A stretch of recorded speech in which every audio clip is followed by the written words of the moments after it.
नमस्कार, स्वागत आहे तुमचं सुषमाज किचनमध्ये। आज आपण घरी भाताचे कुरकुरे तयार करणार आहोत। हे कुरकुरे तुम्ही बनवून वर्षभर पण ठेवू शकता। अगदी साधी सोपी रेसिपी आहे। मुलांना मार्केटमधले कुरकुरे देण्यापेक्षा असे घरच्या घरी केलेले कुरकुरे तुम्ही वर्षभर पण अगदी देऊ शकता। रेसिपी शेवटपर्यंत बघा। रेसिपीला लाईक करा, चॅनलला सबस्क्राईब करा, तसेच बेल नोटिफिकेशन पण ऑलवर प्रेस करा। आता आपण रेसिपीला सुरुवात करूया।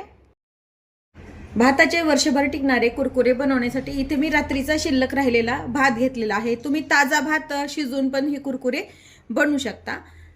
आता हा जो भात आहे तयार केलेला मिक्सरच्या भांड्यामध्ये घ्यायचा। याला पाणी लागलं तर आपण वापरायचे, पण उकळलेलं पाणीच वापरायचं शक्यतो। पण शक्यतो गरज पडत नाही मिक्सरवरती फिरून घेतल्यानंतर, पण जरी लागलं तरी गरम पाणी यामध्ये वापरायचं आहे। आता हा सर्व भात यामध्ये टाकून छान बारीक करून घेऊया। अजिबात पाणी न टाकता हा भात आपण मिक्सरवरती बारीक करून घेतला। एका भांड्यामध्ये काढून घ्यायचे। हे मिक्सरवरती काढलेले याच्यामध्ये चवीपुरतं मीठ टाकायचे। भातामध्ये पण मीठ असतं त्यामुळे आकाराने टाकून घ्यायचे। थोडेसे तीळ टाकून घ्यायचे। तीळ ऑप्शनल आहेत, नाही टाकले तरी चालतात, पण टेस्ट छान येते। आणि थोडेसे जिरं, किंचित यामध्ये छोटासा चिमूटभर आपल्याला सोडा टाकून घ्यायचा आहे। सर्व हाताने किंवा एखाद्या चमच्याने तुम्ही मिक्स करून घ्यायचं। यामध्ये खूप जण हिरवी मिरची, लाल तिखट किंवा चिली फ्लेक्स पण वापरतात, पण त्यामुळे काय होतं कधी कधी खाताना आणि तळताना त्याचा ठसका होतो, त्यामुळे मी शक्यतो असे वापरत नाही। तुम्ही वरतून याला वेगवेगळे मसाले वापरू शकता। मॅगी मसाला टाकला तरी चालतो, चाट मसाला जरी टाकला तळल्यानंतर तरी अगदी छान लागतात हे कुरकुरे। आता हे छान मिक्स करून घेतले। हे जे बनवलेलं मिश्रण आहे तुम्ही सोऱ्याने किंवा मग एखाद्या पॉलिथिन मध्ये भरून पण याचे कुरकुरे तयार करू शकता। आपण एका पॉलिथिन मध्ये हे सर्व भरून घेणार आहे। या पद्धतीने तुम्ही जास्त भाताचे पण कुरकुरे अगदी छान तयार करू शकता। यामध्ये टाकून घ्यायचे, मावेल तेवढं भरून घ्यायचं बॅग मध्ये।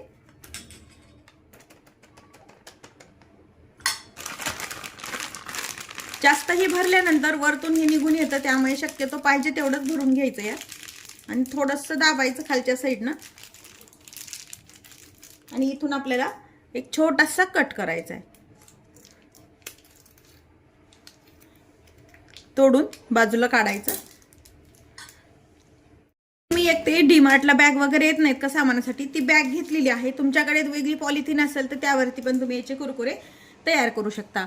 या पद्धतीने याचे छोटे मोठे तुम्हाला हवे तसे कुरकुरे तयार करून घ्यायचे। अगदी छान हे वर्षभर पण टिकतात आणि मुलांना मधल्या वेळेत खायला अगदी छान लागतात। या पद्धतीने आपण सर्व कुरकुरे या पॉलिथिनवर करून घ्यायचे। तर तयार केलेले भाताचे कुरकुरे कडकडीत उन्हामध्ये किंवा मग फॅन खाली 2 ते 3 दिवस छान सुकून घ्यायचे। भाताचे कुरकुरे आपण छान वाळवून घेतलेले आहेत। कडकडीत आपण हे छान वाळवले गेलेले आहेत। आता हे तळून पाहूया। तळण्यासाठी इथे मी तेल गरम करायला ठेवलंय। कुरकुरा टाकून पाहूया यामध्ये तेल व्यवस्थित गरम झालंय का ते। आपलं टाकल्या व्यवस्थित त्याला बुडबुडे आलेत, म्हणजे तेल आपलं छान तापलं गेलेलं आहे। पाहू शकता व्यवस्थित छान तळल्या जाते। आता हा काढून घेऊया।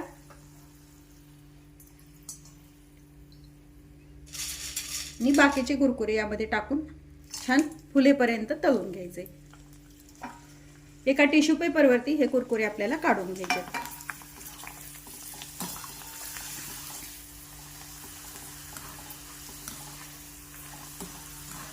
मस्त फुलतात आणि खायला पण अगदी छान लागतात।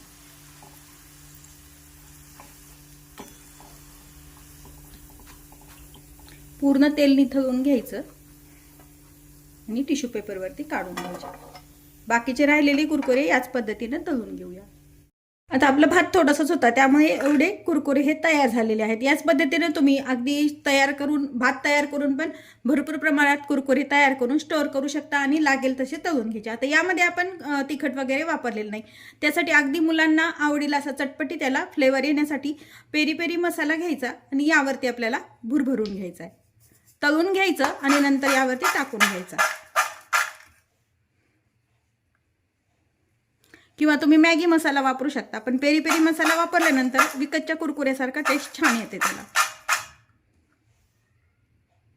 मसाला लावून घेतलाय, पाहू शकता अगदी कुरकुरीत असे हे कुरकुरे तयार होतात. आणि तळून जर तुम्ही स्टोअर करून ठेवले एअरटाईट कंटेनरमध्ये तर व्यवस्थित 15 ते 3 आठवडे पण हे छान कुरकुरीत राहतात. रेसिपी कशी वाटली हे कमेंटमध्ये नक्की सांगा. तसेच माझ्या चॅनलवर तुम्ही नवीन असाल तर चॅनलला सबस्क्राईब करा, रेसिपीला लाईक करा आणि रेसिपी शेअर करायला विसरू नका. अशाच नवीन रेसिपीसोबत पुन्हा भेटूया. तोपर्यंत बाय बाय. व्हिडिओ पाहिल्याबद्दल धन्यवाद.